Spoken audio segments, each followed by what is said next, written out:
올해 우리 교회 성경학교 주제는 바울과 로마의 지하교회라고 하는 주제입니다. 사도 바울이 로마의 성도들에게 편지를 썼는데요. 그 편지를 받은 성도들의 삶은 사실은 점점 박해와 핍박으로 고통받는 최악의 상황으로 나빠지고 있었습니다. 그런데 그 성도들은 지하 무덤에라도 들어가서 믿음을 지키고 그 카타콤이라고 하는 지하 무덤 교회에서 신앙생활하는 성도들에게 하나님의 사랑은 결단코 실패하지 않으시고 우리를 지켜 보호하여 주실 것이다라고 하는 그런 소망의 말씀을 전달하고 있었습니다. 2000년 전 로마는 전 세계의 중심이었습니다. 그리고 그 중에서도 로마는 황제가 다스리는 그런 곳이었는데요. 그런 황제가 다스리는 최강 국가에서 예수님의 제자들은 오히려 박해를 받는 나그네와 같이 핍박받는 존재였습니다. 그런 의미에서 저와 여러분의 현재 모습과 크게 다르지 않다고 생각합니다. 황제 숭배를 할 것이냐, 예수님을 섬길 것이냐, 하나님께서 보호하시느냐, 국가와 권력자들이 보호해 주느냐의 판가름 가운데서 로마의 그리스도인들은 하나님의 보호하심을 택했고 지하 무덤교회에 들어가서라도 예수님만이 구원의 주님이신 것을 고백하는 것을 물러서지 않았습니다. 오늘 우리들도 어쩌면 비슷한 점이 있어요.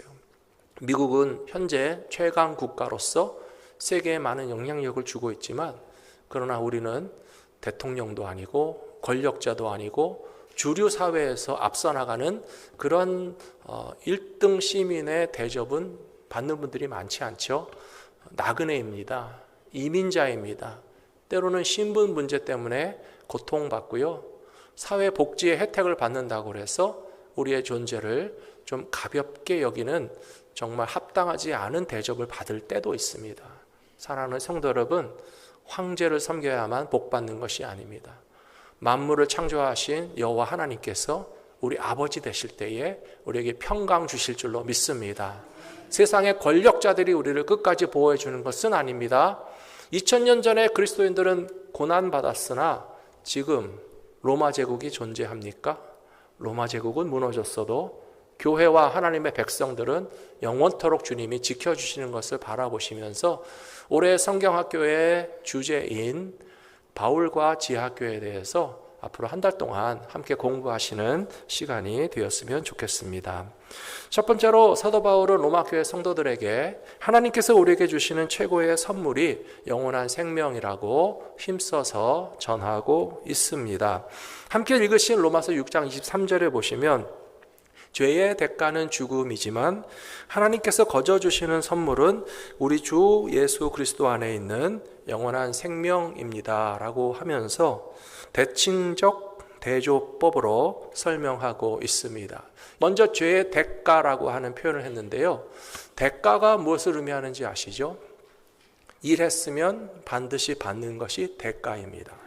서비스를 받으셨으면 반드시 치르셔야 하는 게 대가입니다. 6월 말 끝났는데 혹시 월급 못 받으신 분 있으십니까?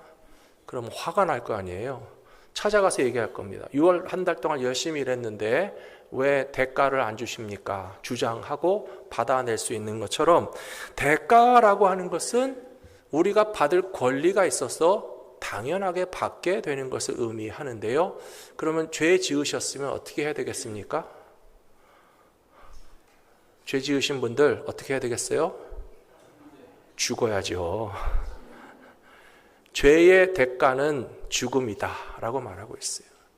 죄인들이 책임져야 될 자기 죄의 무게는 죽음만큼이나 무섭고 힘들고 멸망으로 갈 수밖에 없지만 그러나 대칭 설명하고 있지 않습니까? 우리를 향하여 선물을 주시는 하나님의 사랑 덕분에 우리는 그리스도 안에서 은혜로 영원한 생명을 얻게 되었다. 그것은 대가는 아닙니다.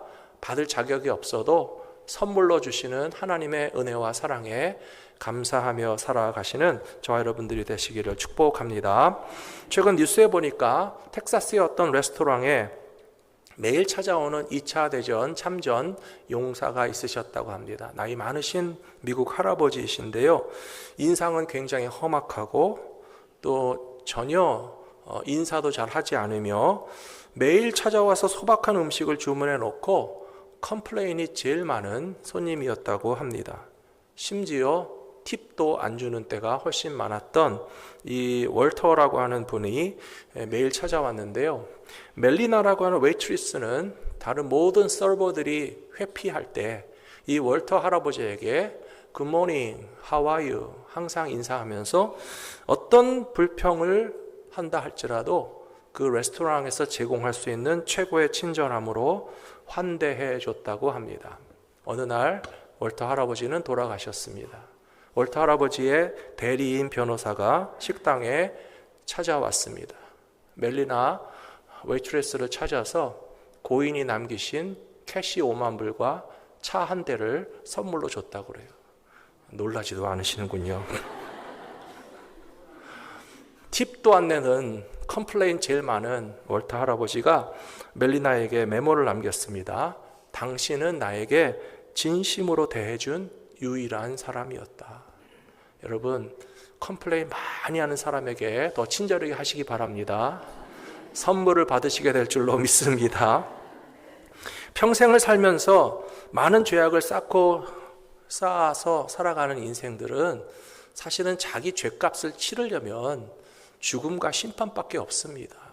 그러나 웬 은혜입니까? 웬 사랑입니까? 하나님은 우리를 위하여 독생자를 보내주시고 영원한 생명을 선물로 주셨는데요. 받을 자격이 없지만 큰 사랑 받은 것이 하나님의 선물이라고 사도 바울은 힘주어서 설명하고 있습니다. 사도 바울은 예수님을 믿기 전까지 매우 율법적인 삶을 살았습니다. 그는 유대인의 한 사람으로 태어나서 율법을 공부하면서 배운 것이 뭐냐 하면 죄의 삭은 사망이다. 그거 하나밖에 몰랐습니다. 우리 주변에도 그런 사람 있죠. 하나는 알고 둘은 모르는 사람. 하나만 알고 둘은 모르는 사람을 만나면 여러분 마음이 어떠세요? 답답하죠.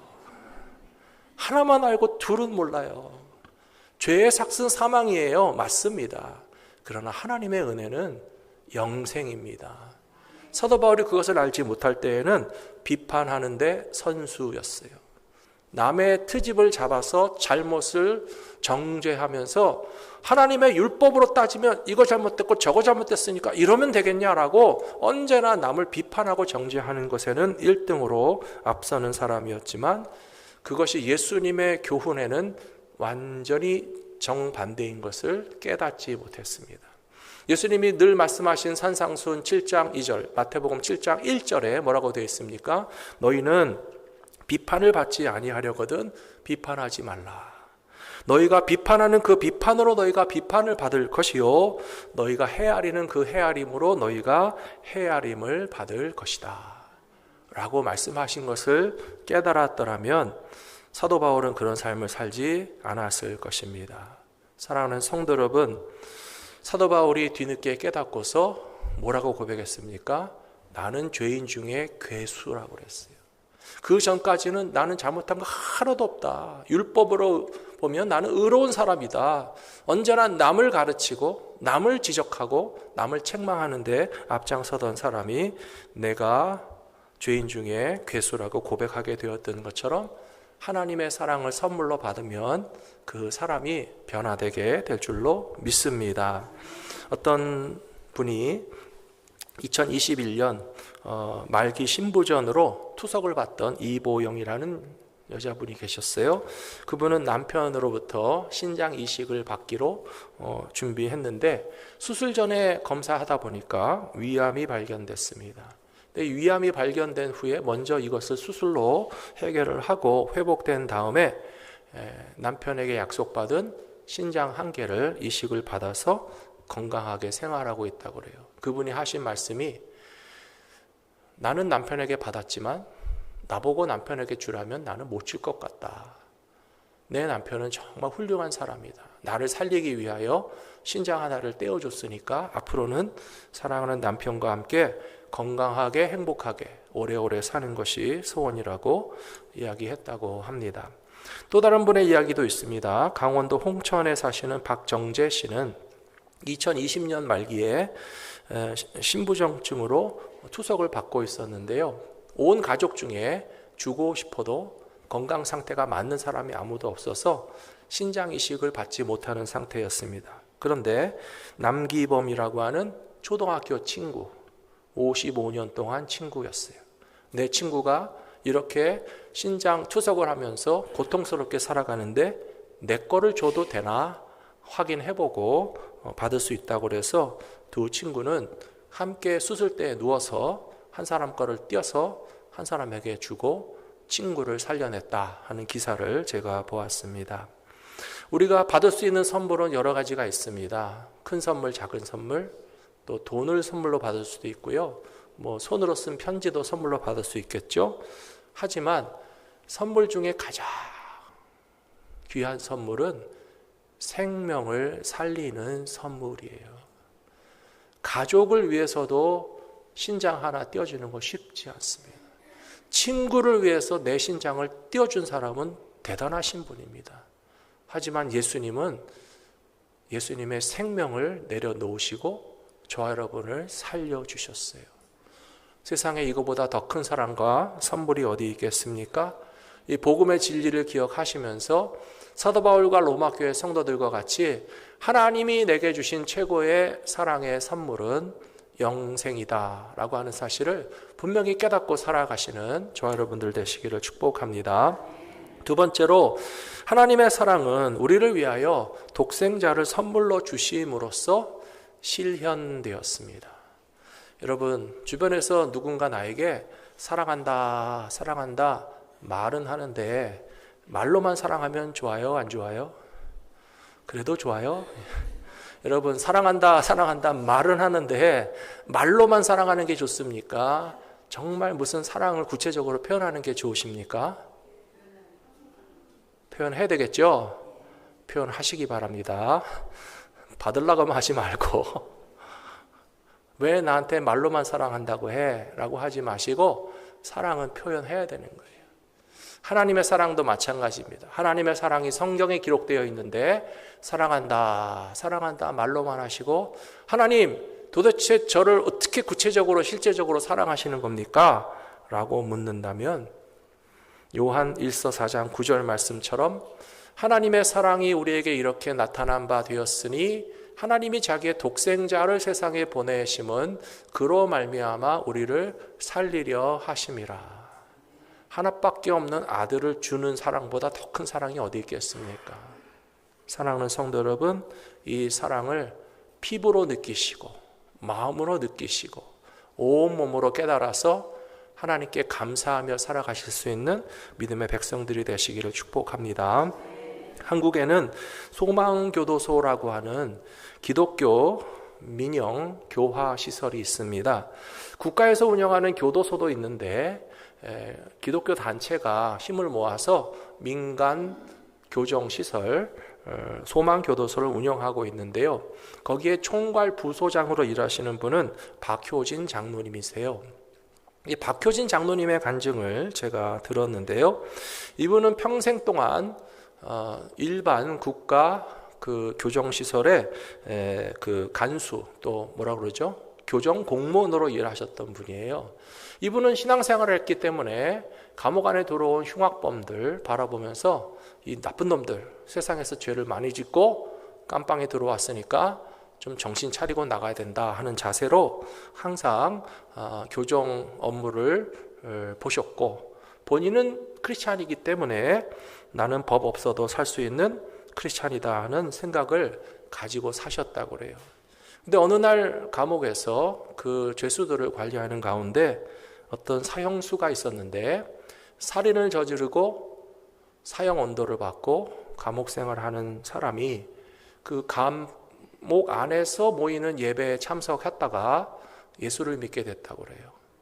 그리고 그 사람이 진심으로 회개하면서 내가 정말 큰 죄를 졌고 다른 사람의 생명을 해쳤으니 나는 정말 이 벌을 받아도 마땅한데 나 때문에 상처받은 그 사람의 가족을 위해서 하나님이 평화를 주시고 위로를 주시라고 아주 눈물로 기도하는 모습을 바라보면서 박효진 장로님이 도전을 받았다고 합니다.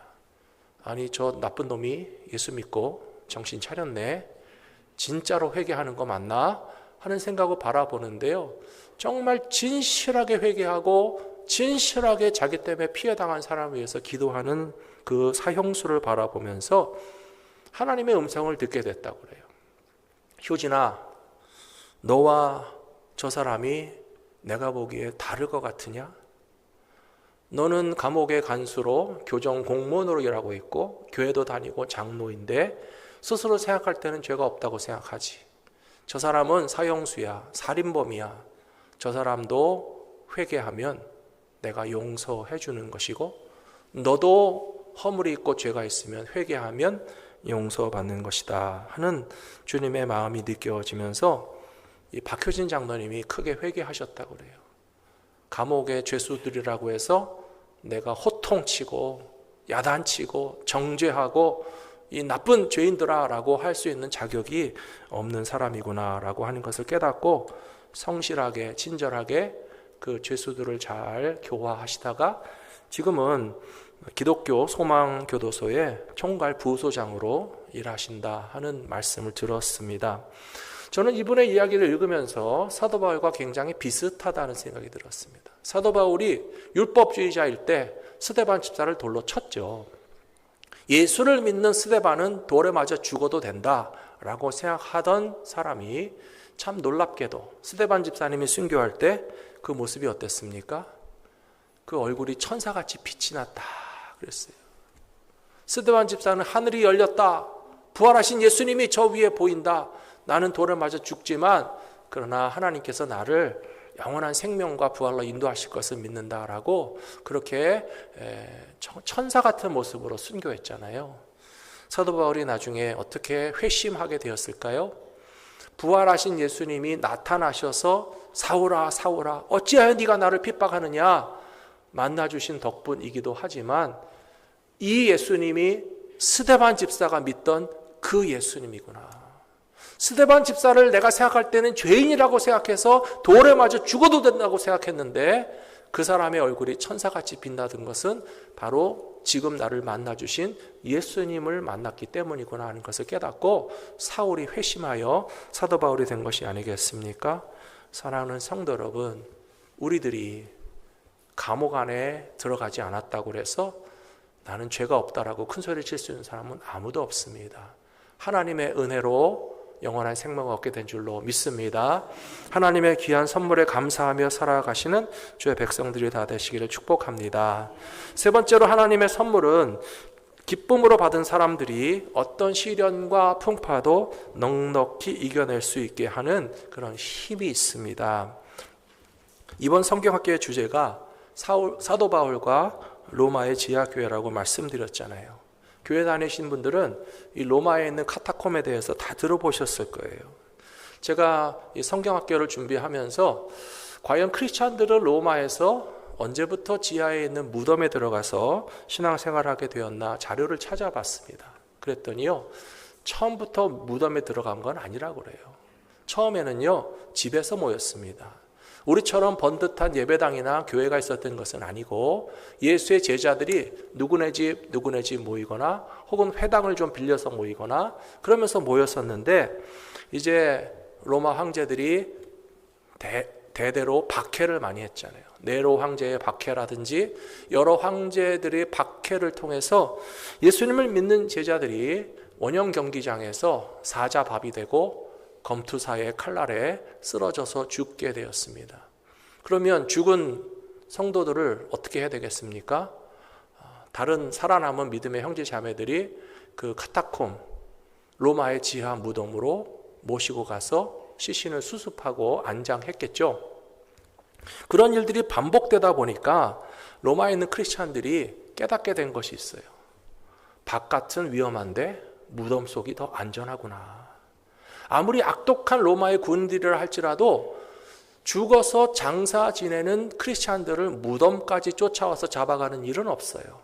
하지만 버듯하게 바깥 세상에서 모여서 예배를 드리다 보면 이 예수의 제자들을 한 번씩 잡아갈 때마다 쉽게 잡혀가니까 그럴 것 같으면 차라리 우리가 무덤에서 모이자라고 해서 신앙생활을 지하 무덤에 들어가서 하게 된 겁니다. 로마를 가서 보신 분들은 아시겠지만 이 로마 지역의 지형이 독특하고 그 흙의 성질이 특이합니다. 화산재가 많이 섞인 응회암 지대라고 그래요. 그래서 무덤을 파게 되면 다른 곳에 무덤을 이렇게 넓은 땅에다가 한 사람 한 사람 무덤을 파죠. 근데 로마는요, 그 무덤에 동굴이 하나 있으면 시신을 묻어놓고 계속 파고 들어가는 거예요. 계속 파고 들어가면서 손쉽게 간단한 도구로도 흙을 긁어낼 수 있어요. 근데 그 흙을 긁어서 파면 공기를 접촉하면 딱딱하게 굳어버리는 성질이 있어서 하나의 동굴 무덤이 지하 4층, 5층까지 내려갈 수 있고요. 오른쪽으로 왼쪽으로 파고 내려갈 수 있고요.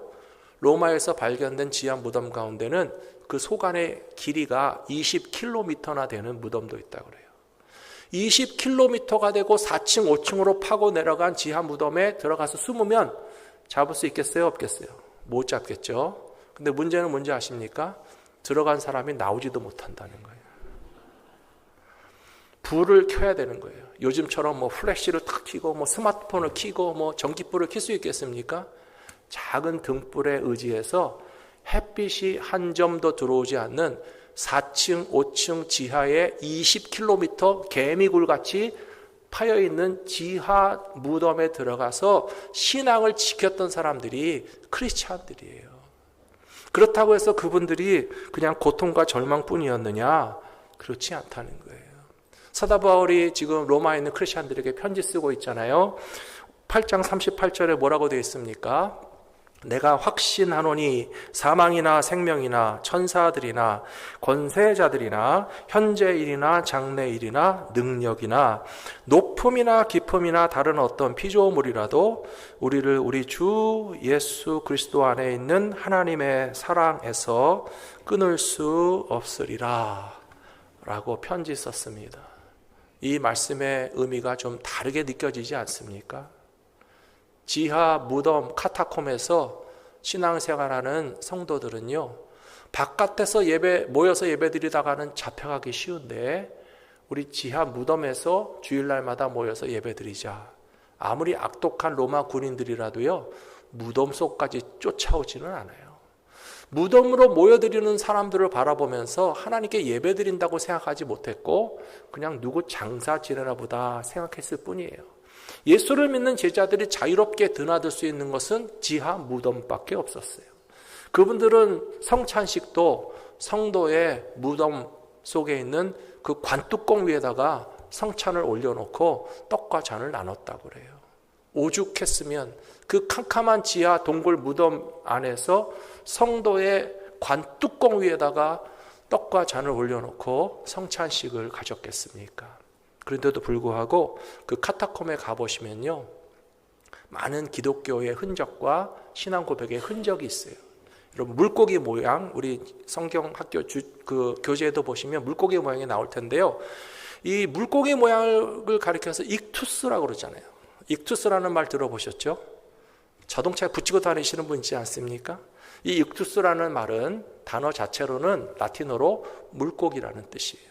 하지만 이 물고기라고 하는 단어에 익투스를 한 글자씩 한 글자씩 떼어서 거기에 단어를 붙이면 예수 그리스도는 우리의 주님이시다는 뜻이에요. 로마에 있는 크리스찬들은 자신의 신앙을 공개적으로 드러낼 수가 없었습니다. 하지만 이 사람이 예수 믿는 사람인가 아닌가 서로 확인하려면요, 비밀 암호가 있었어요. 그게 뭐죠? 땅바닥에 물고기를 쫙 그리는 거예요. 이게 뭐야? 그럼 뭐라고 대답하죠? 예, 익투스는 물고기라니까요. 그래서 이 물고기를 딱 그려놓으면 이게 뭐야? 그러면 물고기지. 그러면 그 사람 예수 믿는 사람이에요? 안 믿는 사람이에요? 안 믿는 사람이에요. 큰일 납니다. 이 성경학교를 해야 돼요. 물고기를 그려놓고 이게 뭐야? 그러면 뭐라 그러냐고요? 물고기지. 그럼 예수 안 믿는 사람이에요. 근데 물고기를 딱 그려놨는데 그 사람 이게 뭐야? 할 때 예수 그리스도는 우리 주님이시다 라고 대답하면 믿음의 형제인 거예요. 그 사람은 믿고 같이 지하 무덤 속에 들어가서 예배드릴 수 있는 거예요. 물고기를 싹 그려놨는데 이거 물고기지 그러면 그 사람 따라가시면 안 됩니다. 예수 그리스도는 우리 주님이시다라고 고백하는 믿음의 형제와 자매만 따라가시기 바랍니다. 그래서 그렇게 위험하게 신앙생활했던 사람들이지만 카타콤 지하 무덤에는 물고기 그림도 많았고요. 또 목자 되시는 예수님의 그런 지팡이라든지 혹은 부활을 상징하는 공작새라든지 또 여러 가지 그런 기독교적인 십자가 같은 거는 물론이고요. 비문, 돌아가신 분을 위해서 그 글 써놓는 그 비문들이 있잖아요. 그 비문을 보시면 놀라운 신앙 고백들이 많이 있다는 것을 발견하게 되었다고 그래요. 어떤 어머니는 사랑하는 자식을 그 무덤에서 살다가 무덤에서 죽어서 무덤에 묻어놨습니다. 그렇지만 뭐라고 써놨느냐? 나의 가장 사랑하는 사람을 이곳에 묻었다. 그러나 나는 슬퍼하지 않는다. 그가 이제는 고통이 없는 주님의 품에서 영원한 생명의 눈을 다시 떴을 것을 믿기 때문이다. 라고 비문을 써놨다는 거예요. 사랑하는 성도 여러분, 무덤 속에서 모이는 교회라고 기쁨이 없었을 것 같으세요?